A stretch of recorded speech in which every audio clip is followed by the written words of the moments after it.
Olá, seja bem-vindo ao Centro de Treinamento da Plataforma de Dados SQL Server. Meu nome é Gustavo Maia Guiar e sou MVP especialista em SQL Server. Hoje falaremos sobre as novidades do TSQL presentes no SQL Server 2012. O TSQL está em constante evolução e a cada nova release proporciona novos comandos que possibilitam a construção de códigos mais robustos, enxutos e performáticos. As novidades do TSQL contempladas serão divididas em dois vídeos. Nesse primeiro vídeo, falaremos de novos construtores do TSQL, novas funções escalares e novidades para o tratamento de erro. Uma necessidade comum no desenvolvimento de aplicações é a paginação dos dados. Existem muitos frameworks capazes de realizar a paginação de uma forma abstrata, mas não raras as vezes é preciso codificar a paginação de dados no próprio banco, seja por razões de desempenho ou por pura necessidade. Desde o SQL Server 2005, já era possível efetuar a paginação através das funções de ranqueamento em conjunto com as Common Table Expressions. Agora, no SQL Server 2012, os construtores offset e fetchNext estão disponíveis para essa tarefa.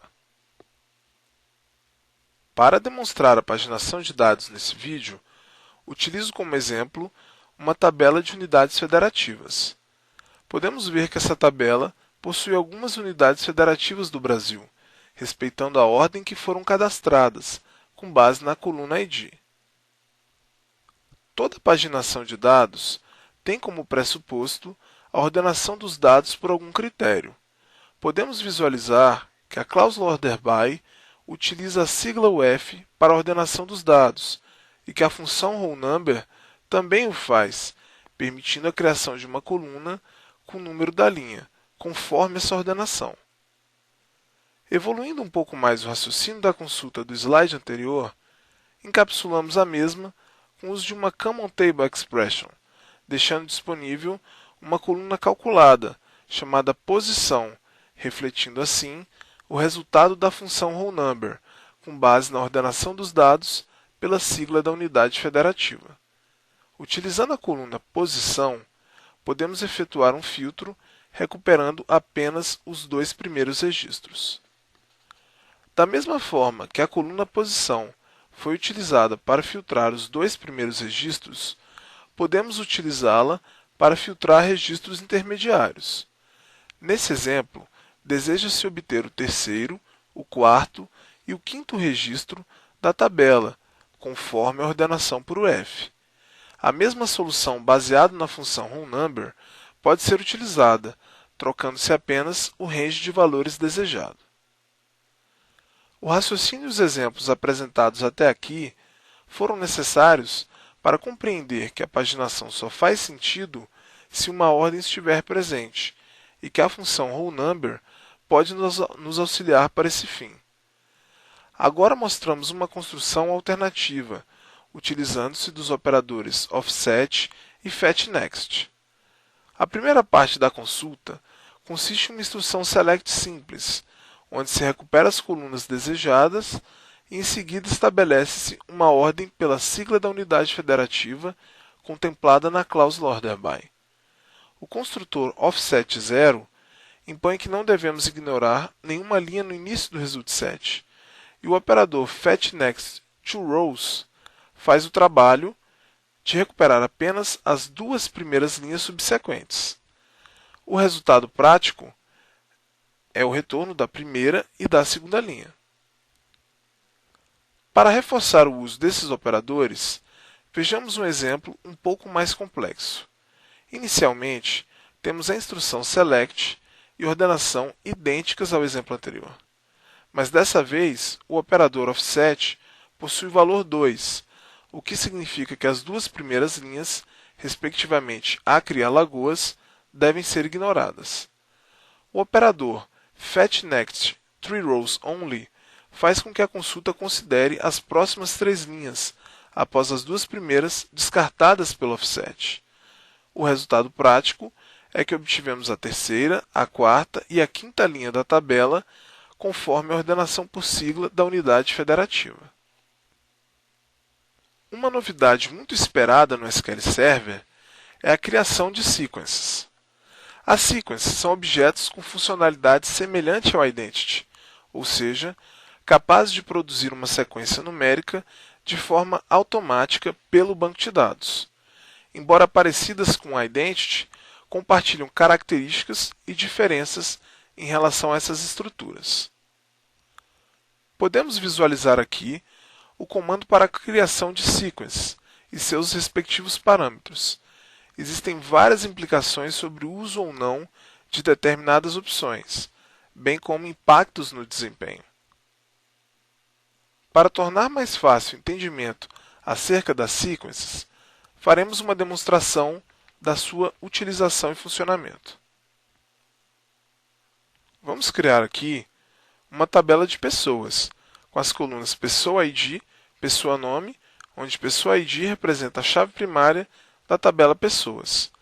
Como desejamos que a Pessoa ID seja preenchida de forma automática e incrementável, iremos criar uma sequence SecPessoa com esse objetivo.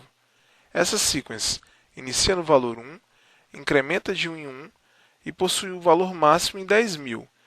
A opção NoCycle foi contemplada. Isso significa que quando o valor 10.000 for alcançado, a sequence deixará de funcionar, uma vez que seus valores não serão reciclados. Para utilizarmos os valores da sequence, é necessário o uso da função nextValue e o nome da sequence. Vamos inserir aqui duas pessoas, Euler e Ellen, utilizando o uso da função nextValue para a sequence SecPessoas. Após efetuarmos o insert, verificamos os registros contemplados na tabela Pessoas e podemos ver aqui que Euler gastou o ID 1 e Ellen gastou o ID 2. Um uso muito comum de sequence é produzir o número automaticamente, de forma que as aplicações não tenham que informar o uso da função nextValue. Isso pode ser obtido com a criação de uma constraint default na tabela, usando a função nextValue. O que fazemos agora? Colocamos a função nextValue da SecPessoas para a coluna Pessoa ID. Após inserirmos mais dois registros, Marcos e Rogério, não estamos contemplando a coluna Pessoa ID, apenas a coluna Pessoa Nome. A cláusula Output será capaz de nos mostrar o resultado desse insert. Aqui podemos visualizar que, mesmo sem formar o Pessoa ID, os valores da sequence foram respeitados. O SQL Server 2012 disponibilizou novas funções escalares no TSQL. Nas funções de conversão, o convert e o cast continuam disponíveis. Adicionalmente, temos o parse, o try-parse e o try-convert, que ampliam as capacidades das funções anteriores, fornecendo a possibilidade de uma tentativa prévia e a regionalização através de idiomas. Nesse primeiro exemplo, visualizamos a tentativa de converter uma string para uma data. Como a string está no formato ano, mês e dia, é possível efetuar a conversão sem problemas através da função parse. No segundo exemplo, tentamos o uso da função parse, mas a data está no formato dia, mês e ano. Embora esse formato esteja correto no português Brasil, ele não é o formato padrão, e com isso a função parse gera uma exceção.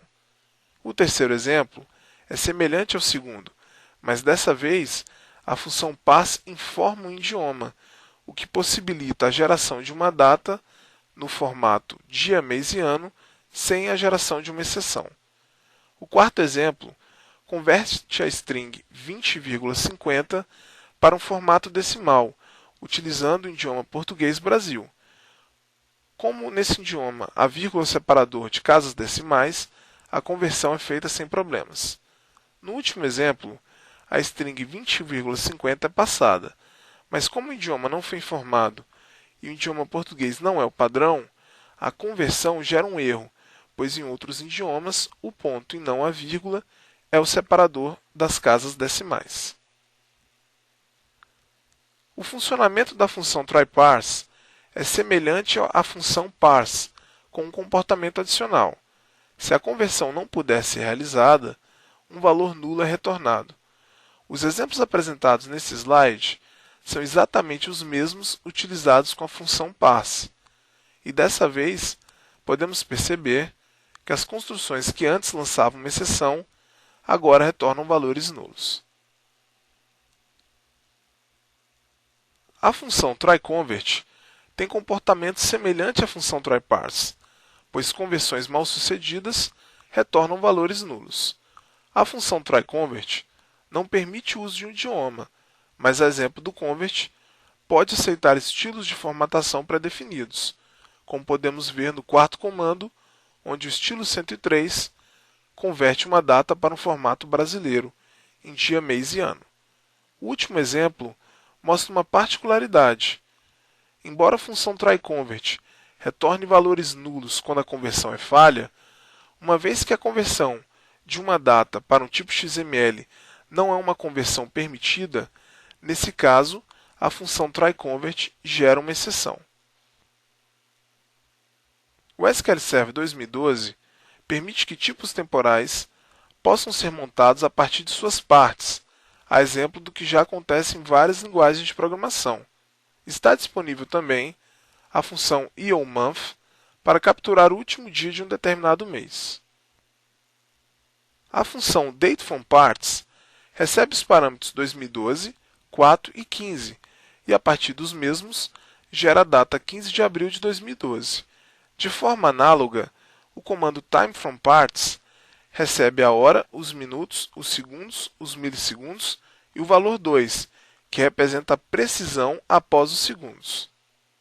No terceiro exemplo, a função EOMonth recebe a data 15 de abril de 2012 e retorna 30 de abril de 2012, visto que dia 30 é o último dia do mês de abril de 2012.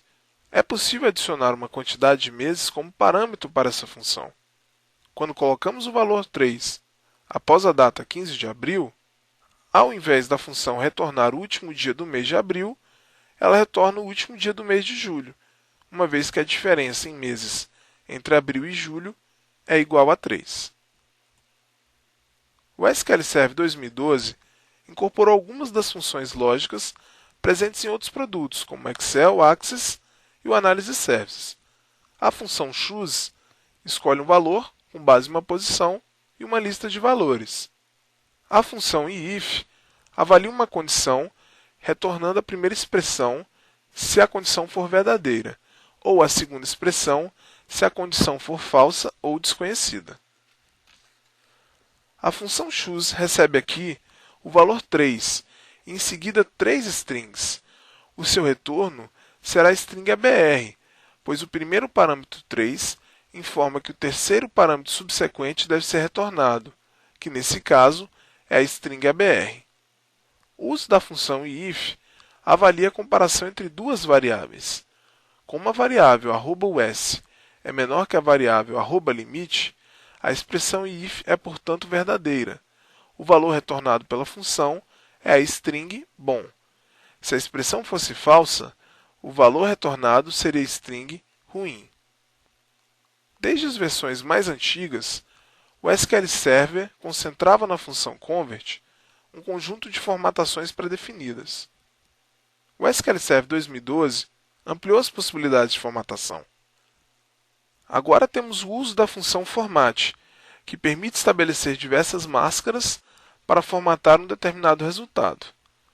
Ainda nas versões anteriores, para que uma concatenação fosse realizada, era necessário converter todos os dados para texto de uma forma explícita.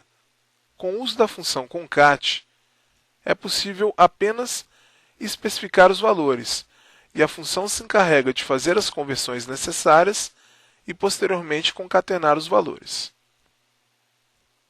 Nos primeiros exemplos, após a função format ter sido empregada, visualiza-se que uma mesma data pode ser formatada de várias formas diferentes, especificando-se apenas o formato desejado. Também vemos aqui algumas semelhanças e diferenças entre a concatenação tradicional e o uso da função concat. Quando se concatena textos na forma tradicional e com o uso da função, o resultado é o mesmo. Quando se concatena tipos de dados diferentes, a concatenação tradicional fará uso da precedência de tipos, enquanto que a função concat irá concatenar todos os tipos e valores para texto. O SQL Server 2012 disponibilizou um novo comando para o tratamento de erros. O throw é capaz de lançar ou relançar uma exceção.